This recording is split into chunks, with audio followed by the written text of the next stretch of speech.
Stand up. Our mission, that is the management district, is much the same as protective association. And our charter is almost exactly the same. It's to really make sure the lake stays the lake, as it's been over time. We've had people before us that we have to salute that protected the lake. This goes back 100 years, maybe 120 years, and to date, watching over it, and now it's our turn to take care of the lake. And that's why all the organizations are here, and this is what we're doing. But I must admit that there are forces around us that are, in my mind, detrimental to the lake. Mainly through construction, what have you. You might say wakeboard boats are one of those, and the various people disturbing the land or disturbing the shoreline.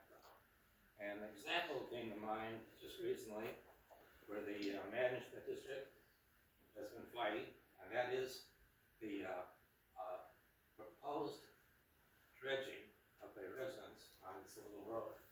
This dredging is not small, it's 2,000 square feet. And if you look into the land itself, the total amount of dredge and land is 200 cubic yards, which is about 5,000 cubic feet, which is very detrimental, could be very detrimental to the lake, because this is in a sensitive area, an area where a lot of fish spawn, with bass and bluegills, and again, very, very detrimental if we take that out. There was a hearing on it, and surprisingly, through the DNR, and DNR came to us that they were of the frame of mind to issue the permit to do it. And this sort of shocked us, and I think it shocked the management district and the protective association too, part of the meeting. And again, I want to go forward that way. We haven't got a final decision yet, but this is the example of how the lake can be affected and how things can be detrimental to it. So I think to overcome this, we all have to unite. We all have to use the resources that we have and go forward to make sure that the lake isn't harmed. And again, if you look at if I said DNR, you'd say, oh great, the DNR does great things. Well, some of them are, but I think this is a negative thing. So I think many people will agree with me on that. Anyway, let's unite, let's go forward and fight things like this that could be detrimental. I think we all play an ownership role in that, and that's where again our education comes into play. That's one example, but we as homeowners may be doing detrimental things to the lake that we don't even know we are. Like one that comes to mind where someone brings it up at a lot of meetings for us to discuss is putting fertilizer on your lawns and how that runs off into the lake and changes the pH of the lake and can be very detrimental. So again, through education, we're hoping to work with the experts and the camps to be able to minimize anything that is causing damage to the lake, such as that example. Camp Bieber, unfortunately, their representative had a migraine headache this morning, so she's not here. They also play a huge role in education, in educating kids on the beauty of being an environmentalist. And they're doing things to maintain their shoreline as well. So again, I want to thank all of these organizations for what they do and what they bring to the party. So I would like to give all of them a round of applause.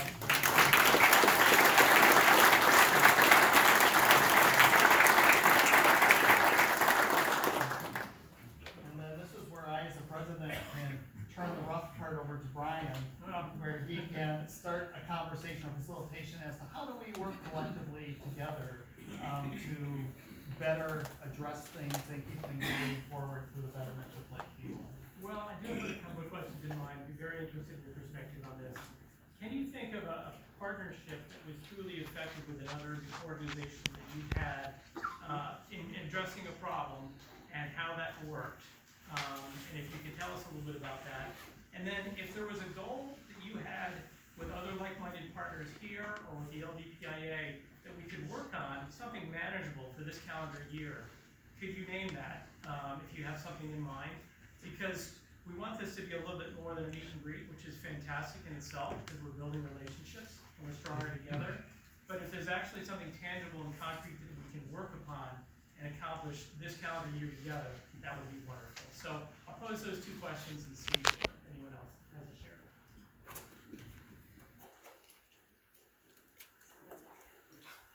Yeah, I'll take a stab at jumping in on the second question, which is what do we want to accomplish going forward?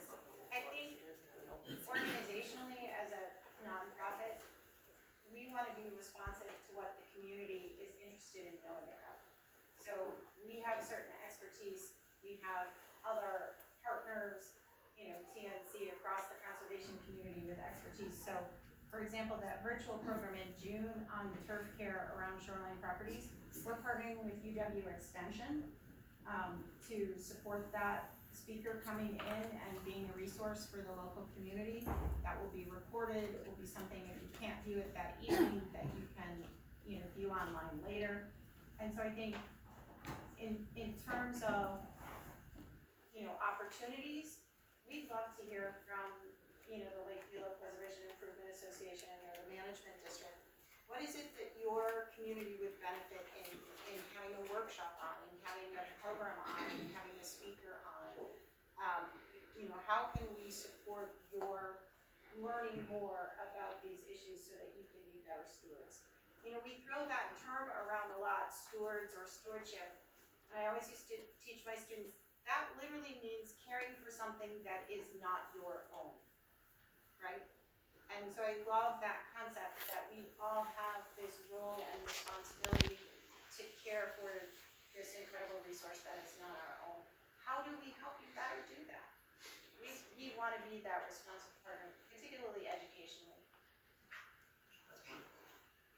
I would just like to piggyback on that and say that we need more ed than myself. Other ed has worked with both your group and the Kettle people, right? And another group that I don't have the name of, to try to ease the basic and to restore. So there is a partnership already with that. Yeah, and again, come out and be part of that. Even if you only volunteer once, it's 2 or 3 hours, come and feel part of that. But I'm going to guarantee you, it's very addictive. We live in a world where much of what we do is at a computer and it's pushing paper around, and you can work for hours and not see the results of your work. One of the most rewarding things about what we do in ecological restoration is we visually see the change that we make on the landscape right there in front of us, that work day, that month, that year. Restoration takes a long time. We tell people to think in terms of a 5 to 10 year mindset before you truly see the results. But let me tell you, when you're clearing invasive brush, it's a very rewarding feeling pulling off that stuff away. What are you doing to advertise the seminar about turf? Because so many of us don't know when it is and et cetera, and know that our neighbors don't know, and everybody needs to be educated to not put stuff down that's going away. So we're jointly advertising the program with the University of Wisconsin Extension.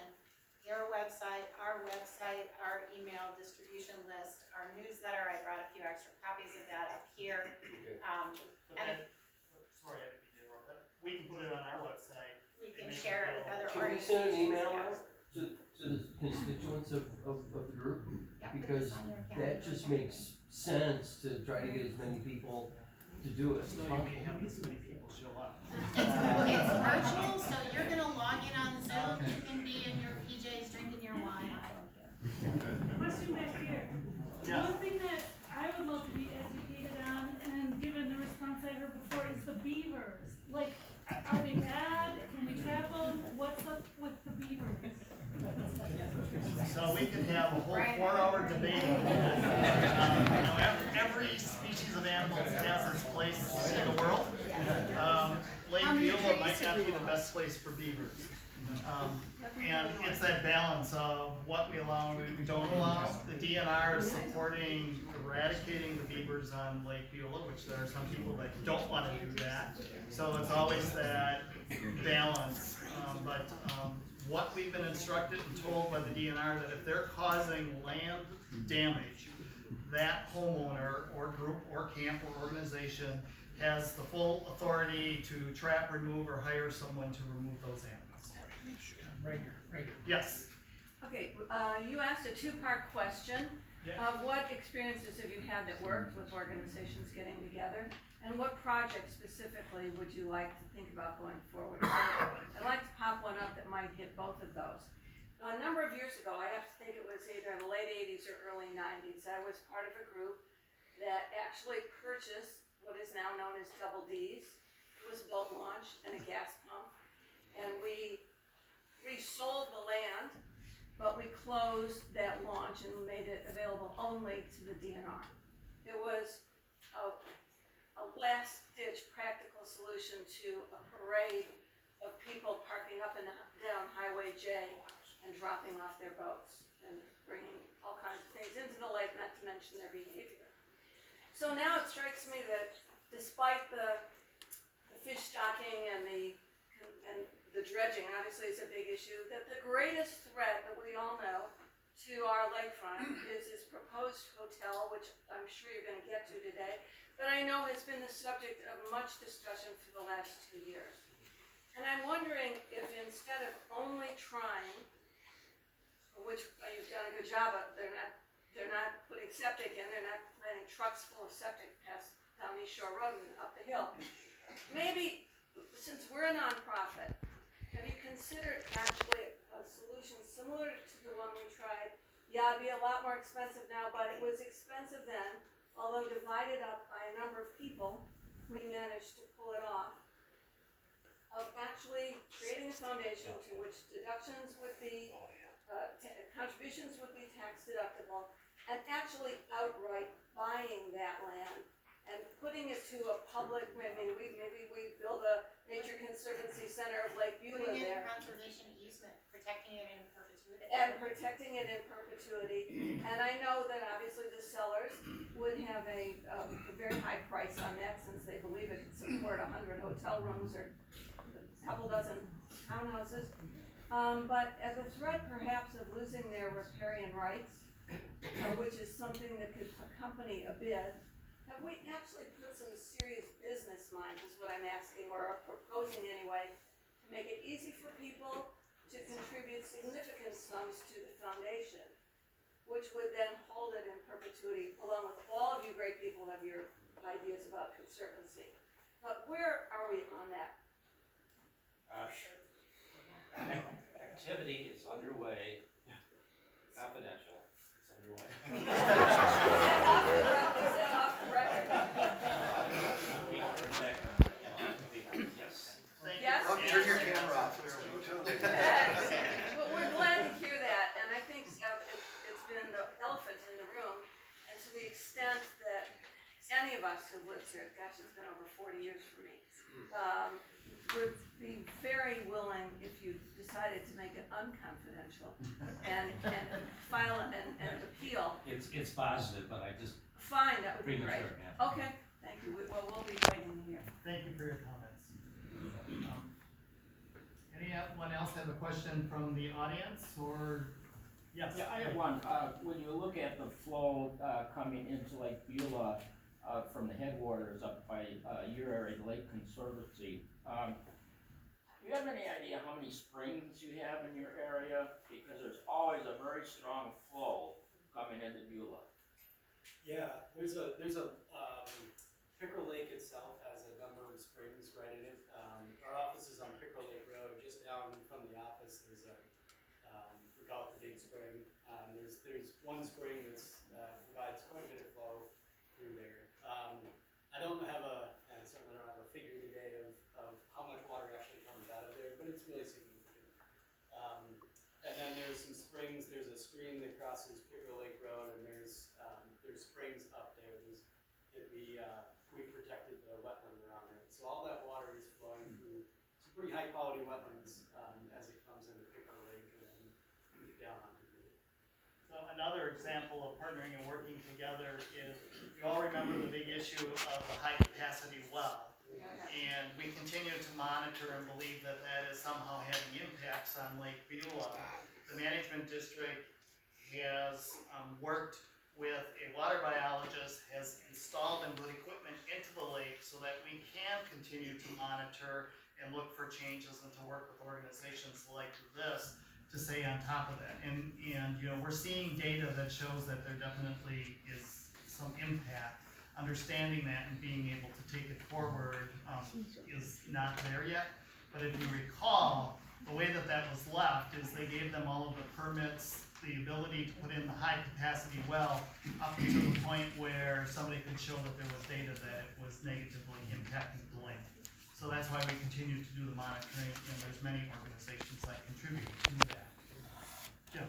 I think, you know, and to the partnering question, you know, we've had I think everybody here has had, you know, experiences in dealing with their properties that maybe some of the rest of us haven't done yet.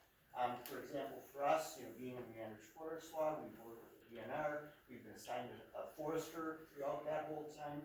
So we always have somebody available that we can ask those questions for.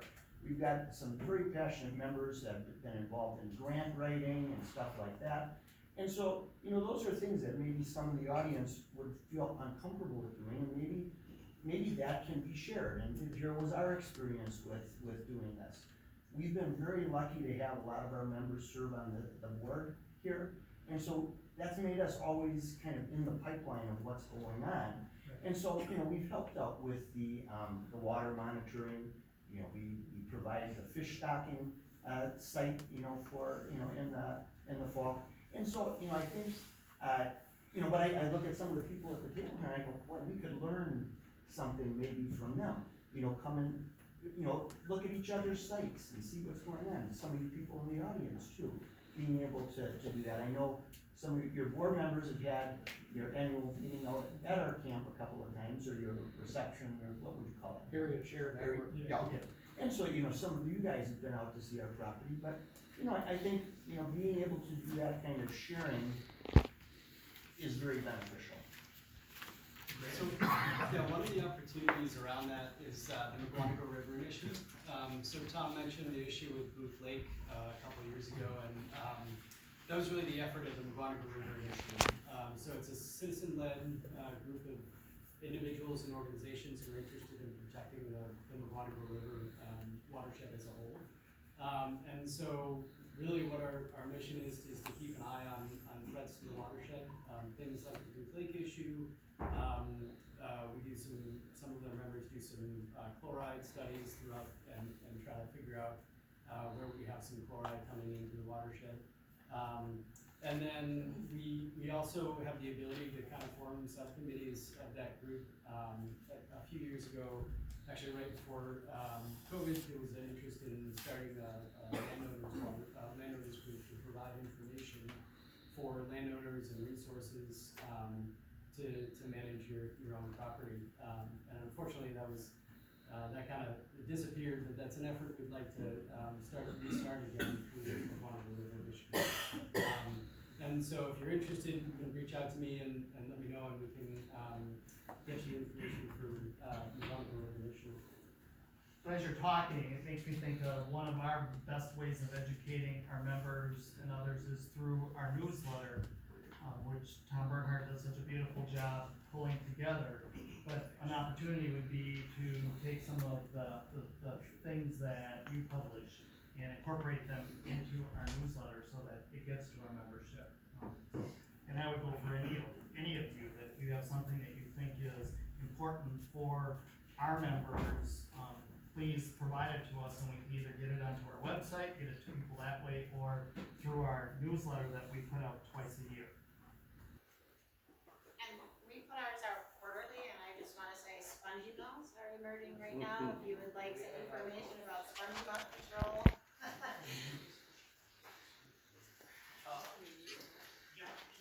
You asked for a concrete example, and I heard some, but one that I'm surprised was missed, and one that the LBPIA, this organization, took a major role leading it and implementing it, was the repair and restoration of the dam.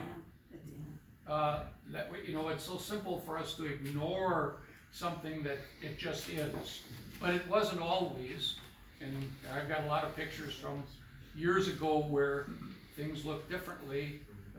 Boating traffic would be a lot different, but today, was it not for the dam?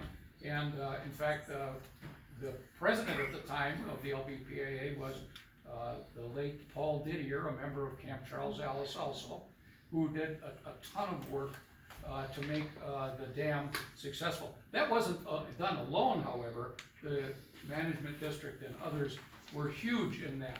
But just saying that we're talking about the LBPIA and how we can work together, that is one thing that another concrete example. Great, thanks.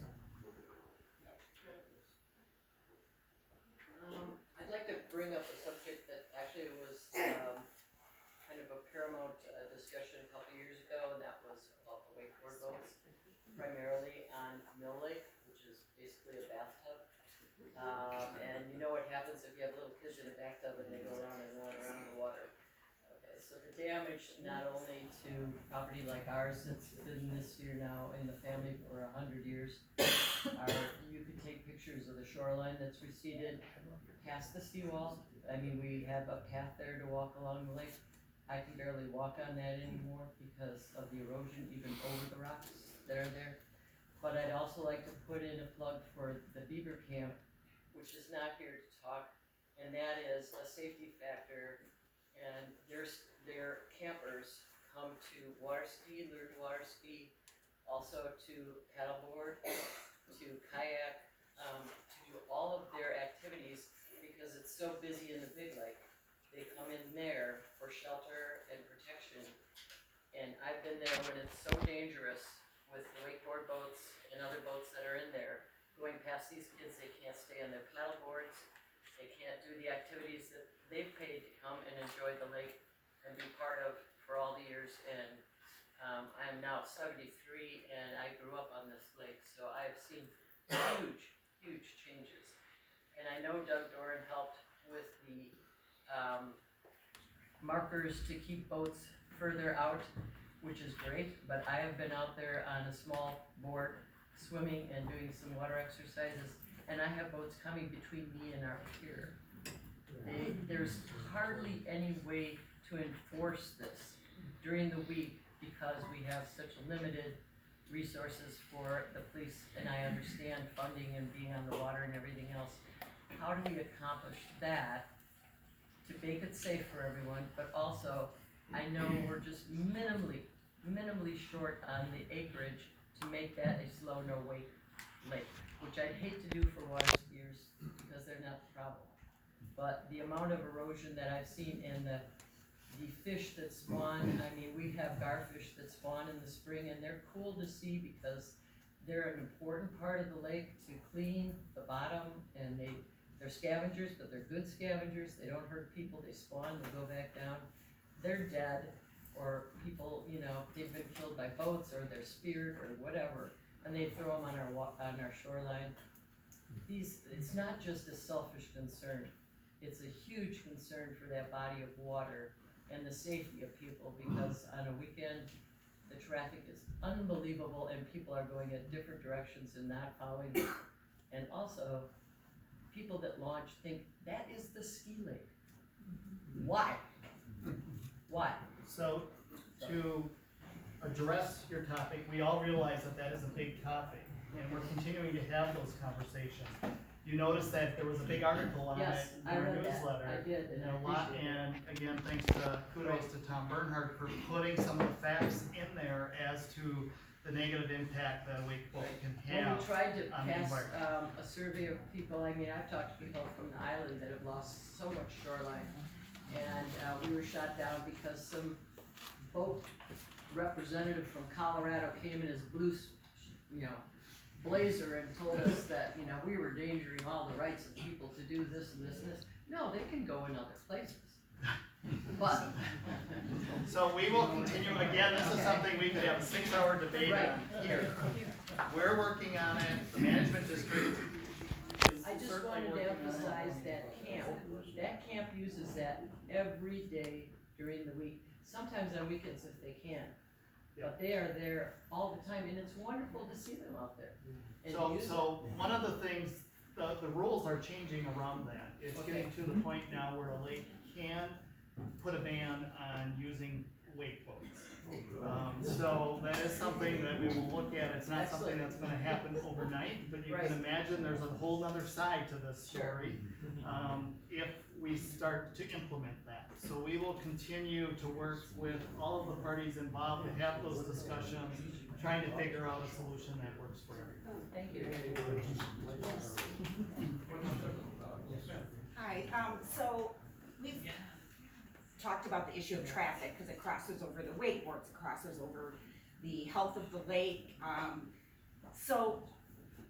and I'm gonna apologize by taking my information from Facebook, first of all, but there has been something out there where anybody can launch and then take their car and just park it on somebody else's property. I thought we were supposed to have the people who can launch is limited to a set number of how many cars can be in that parking lot. There's all kinds of information that the sign changed, or it's maybe misunderstood. So who's responsible for the launch, the parking lot, and enforcing?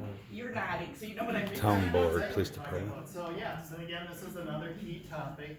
The Department of Natural Resources does have the accountability for that.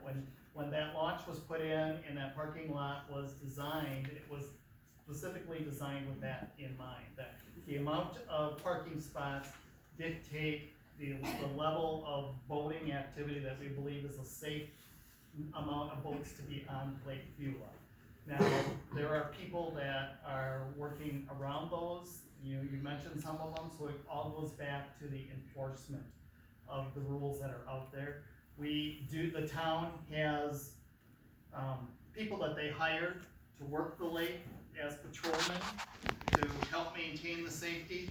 They also have the officers that monitor things that are happening online. So it's having those conversations and understanding what we're concerned about and what we would like to have enforced. So again, those conversations are happening. I don't have a specific answer for you, because what you're saying is absolutely right, is what's happening. But again, that I think speaks to things change over time, and we just need to put the environmental information behind it and try to keep that from creeping. In a